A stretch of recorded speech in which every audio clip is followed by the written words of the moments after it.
Slogan দিয়েছি আবু সাইদ মুগ্ধ, শেষ হয়নি যুদ্ধ, আমাদের সেই যুদ্ধ চলবে ইনশাআল্লাহ। সেই যুদ্ধের জন্য আপনারা প্রস্তুতি নিন। সাম্যের, ভ্রাতৃত্বের এবং সৌহার্দ্যের কোরআনের এই বাণী ঘরে ঘরে পৌঁছে দিন। একটা ঘরও চুয়াডাঙ্গার জন্য বাদ না পড়ে। তিনি কোন দলের কোন ধর্মের এটা আমাদের দেখার দরকার নাই, তিনি এদেশের মানুষ।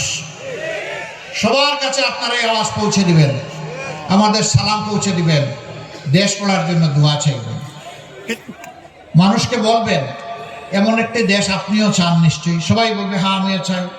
তখন বলবেন যে তাইলে আমরা আপনাদের একটু ভালোবাসা চাই, একটু দোয়া চাই, একটু সহানুভূতি চাই, একটু সাহায্য চাই, আপনাদেরকে পাশে চাই, আপনাদেরকে সাথে চাই। আপনাদের বুকের বিছানায় একটু জায়গা চাই। যদি সেই জায়গাটা আমাদের জন্য করে দেন তাহলে আল্লাহ ছাড়া কাউকে আমরা পরোয়া করব না। আপনাদেরকে